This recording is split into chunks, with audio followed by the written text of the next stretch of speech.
আউযু বিল্লাহি মিনাশ শাইতানির রাজিম। বিসমিল্লাহির রহমানির রহিম। আজকের ঐতিহাসিক সমাবেশের সম্মানিত সভাপতি শ্রদ্ধাভাজন জনাব নুরুল ইসলাম বুলবুল, শ্রদ্ধাভাজন প্রধান অতিথি জনাব ডাক্তার সৈয়দ আব্দুল্লাহ মোহাম্মদ তাহের সাবেক এমপি, শ্রদ্ধাভাজন বিশেষ অতিথিবৃন্দ, সম্মানিত সুধীমণ্ডলী, সম্মানিত সাংবাদিক ভাই বন্ধুগণ, আইন শৃঙ্খলায় নিয়োজিত সম্মানিত সদস্যবৃন্দ, সম্মানিত ভাই এবং বন্ধুগণ, আসসালামু আলাইকুম ওয়া রাহমাতুল্লাহি ওয়া বারাকাতুহু। আমাদের শ্রদ্ধেয় প্রধান অতিথি এবং বিশেষ অতিথিবৃন্দ বক্তব্য রাখবেন।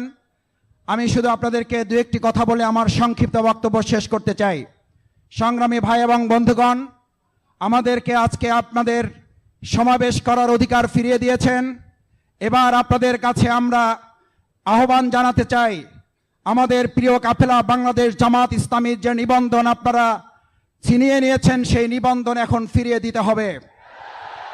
আপনারা এই বাংলাদেশের ন্যায় ইনসাফের প্রতীক দাড়িপাল্লা আপনারা ছিনিয়ে নিয়েছেন, এই দাড়িপাল্লা এখন ফিরিয়ে দিতে হবে। আপনারা সৈয়দ ওলিউল্লাহ মুকাদ্দেসকে ফিরিয়ে দিন, নাহলে তাদের কবরের সন্ধান দিন। আপনারা আল্লামা দেলোয়ার হোসেন সাঈদীকে এখন ফিরিয়ে দিন। আপনারা ডাক্তার শফিকুর রহমানকে ফিরিয়ে দিন। অধ্যাপক মিয়া গোলাম পরোয়ারকে ফিরিয়ে দিন।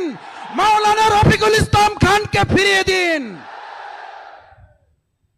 যদি ফিরিয়ে না দেন, বাংলাদেশের এই জনগণ আজকে আমাদেরকে এই চার দেয়ালের মধ্যে আটকে রেখেছেন। তো শুধু মিডিয়াতে একটু চোখ রাখুন, আপনার নিজের মোবাইলটা খুলুন। বাংলাদেশ জামাত ইসলামের এই সমাবেশ আজকে কয়েক লক্ষ মানুষের নয়।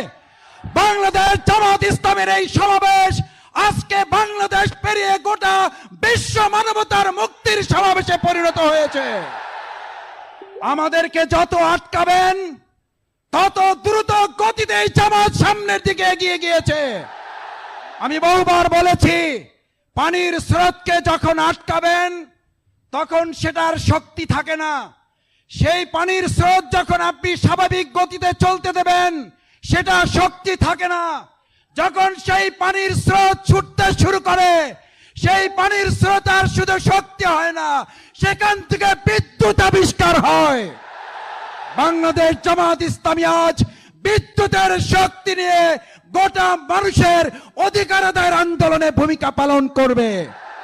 এখানে যারা যুবকরা এসেছেন, তরুণরা এসেছেন, ছাত্র যুবকরা এসেছেন, আমি আপনাদের কাছে জানতে চাই, 2008 সালের থেকে শুরু করে আপনারা কি আপনাদের এই জীবনের সবচেয়ে মূল্যবান ভোট আপনারা কি প্রদান করতে পেরেছেন? 2023 সালের শেষ, 2024 সালের শুরু, আমাদের ভোট দিয়ে নির্বাচন শুরু হবে।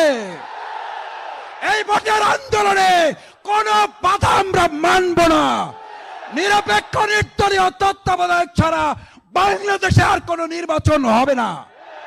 আসুন, মানুষের ভাতের অধিকার ফিরে আনার জন্য, ভোটের অধিকার ফিরে আনার জন্য, ছাত্রদের অধিকার ফিরে আনার জন্য আমাদের দেলোয়ার হোসেন সাঈদী, আমাদের এটিএম আজহারুল ইসলাম, আমাদের ডাক্তার শফিকুর রহমান, তাদেরকে ফিরে আনার জন্য যে কোনো ত্যাগ স্বীকারে আমরা কি রাজি আছে? সংগ্রামী ভাই এবং বন্ধুগণ, বাংলাদেশ জামাত ইসলামী আহত আজকের এই সমাবেশ আপনারা ইতিমধ্যে জেনেছেন। আমাদের ওদিকে কাকরাইল, শাহবাগ থেকে শুরু করে, মৎস্য ভবন থেকে শুরু করে শাহবাগের মোড় পর্যন্ত লোকে লোকারণ্য হয়েছে। পুলিশ প্রশাসন নিজেরাই রাস্তা বন্ধ করে দিয়ে আমাদের ভাইদের দাঁড়াবার জায়গা করে দিয়েছে। আমরা আগেই বলেছিলাম, বাংলাদেশ জামাত ইসলামীর একটি ওয়ার্ডের সমাবেশ এটি। বাংলাদেশ জামাত ইসলামীকে এভাবে আটকে রাখা যায় না, যাচ্ছে না, যাবে না। তাই শান্তিপূর্ণ সমাবেশের অধিকার আগামী দিনে আমাদেরকে দিলেই কেবলমাত্র জনগণের অধিকার প্রতিষ্ঠিত হবে ইনশাআল্লাহ। সবাইকে ধন্যবাদ।